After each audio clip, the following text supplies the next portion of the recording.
घर की एक विशेष समस्या पर आधारित ये कहानी। मम्मी जी, मुझे माहवारी आती ही नहीं। आइए सुनते हैं।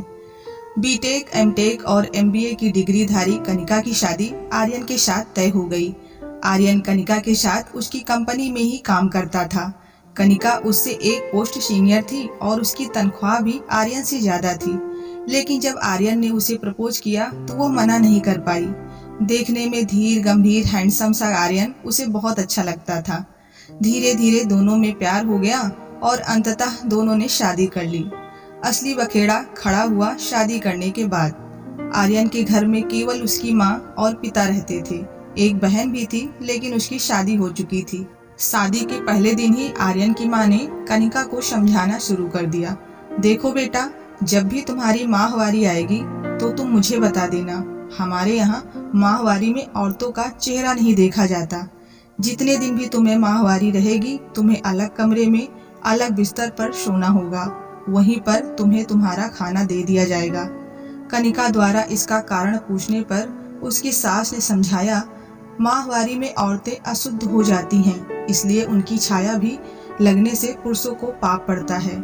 इसी कारण तुम्हें अलग कमरा दे दिया जाएगा, जहां तुम आराम से रहना। तुम्हें कोई तकलीफ नहीं होगी, बस तुम्हें पूरे समय उसी कमरे में बैठे रहना होगा। कनिका ने जब यह तुगलकी फरमान सुना तो उसके पैरों तले से जमीन खिसक गई। उसने अकेले में आर्यन से पूछा, आर्यन, तुम्हारी मम्मी ने मुझसे ऐसा ऐसा कहा है, अब तुम ही बताओ। 5 दिन तक मैं एक कमरे में बंद रहूंगी, कोई मेरा चेहरा नहीं देखेगा, तो मैं ऑफिस कैसे जाऊंगी?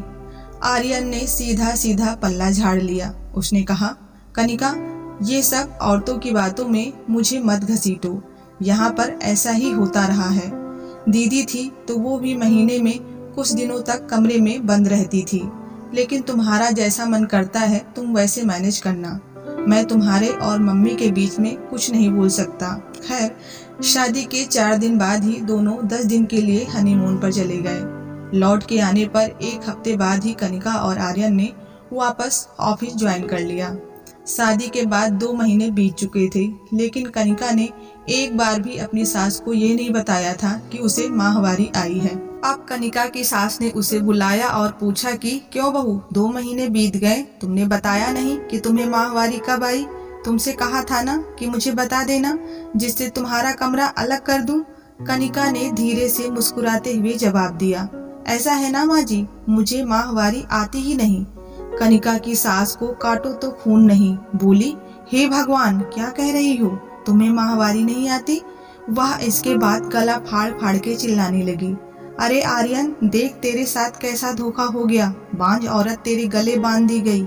आर्यन शोर सुनकर वहां पहुंचा और पूछा, क्या हो गया माँ, क्यों चिल्ला रही हो? तब उसकी माँ ने बताया कि तेरी बीवी को तो माहवारी ही नहीं आती। इतनी बड़ी बात तुम्हें पता नहीं थी? ऐसी लड़की से शादी कर ली? आर्यन ने प्रश्नवाचक दृष्टि से कनिका की ओर देखा। कनिका ने अपनी सास से पूछा, क्या हुआ माँ जी, माहवारी तो गंदी चीज होती है, उसके होने से औरतें अशुद्ध हो जाती हैं, तो ये तो अच्छी बात है ना कि मुझे माहवारी नहीं होती। मैं एकदम शुद्ध हूँ। मुझसे ज्यादा शुद्ध लड़की आपको और कहाँ मिलेगी? तब कनिका की सास बोली, अरे लड़की माहवारी ना होने से औरतें बच्चा पैदा नहीं कर सकती, तभी तो मैं कहूँ अपनी से छोटी पोस्ट वाले लड़के से तूने शादी कैसे कर ली? फिर कनिका ने अपनी सास को समझाया, देखो माँ, बच्चे पैदा करना अच्छी बात होती है या बुरी बात? तो उसकी सास ने कहा, ये भी कोई पूछने वाली बात है, हर औरत माँ बनना चाहती है। तो फिर कनिका ने पूछा, अगर माहवारी बच्चे पैदा करने में मदद करती है तो उसके होने से औरत अशुद्ध कैसे हो गई? आगे कनिका ने अपनी सास को समझाते हुए कहा, माँ, मुझे भी माहवारी आती है, लेकिन मैं इस बात को नहीं मानती कि इससे मैं अशुद्ध हो जाती हूँ। ये तो एक बिल्कुल ही प्राकृतिक प्रक्रिया है और आजकल तो साफ सफाई के लिए अच्छे किस्म के पैड उपलब्ध हैं, जिनसे कपड़ों पर कोई धब्बा भी नहीं लगता। फिर इस तरह का ढकोसला क्यों? लेकिन सास तो सास होती है, अपनी बात गलत कैसे साबित होने दे। तुनक कर बोली, तुम आजकल के बच्चे पुरानी परंपराओं को मजाक समझते हो।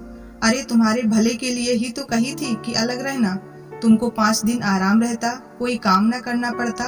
हमारे पुरखों ने नियम बनाए हैं तो कुछ सोच समझ कर ही तो बनाए हैं। कनिका ने उत्तर दिया, माँ, सोने के पिंजरे में रखकर चिड़िया को बासमती चावल का दाना डालोगी तो भी वह खुश नहीं रहेगी। पीरियड में मुझे भी दर्द होता है, जब जरूरत होती है तो आराम कर लेती हूँ, लेकिन ये कहाँ की बात है कि मुझे जबरदस्ती एक कमरे में बंद कर दिया जाए और कहा जाए कि आराम करना ही है।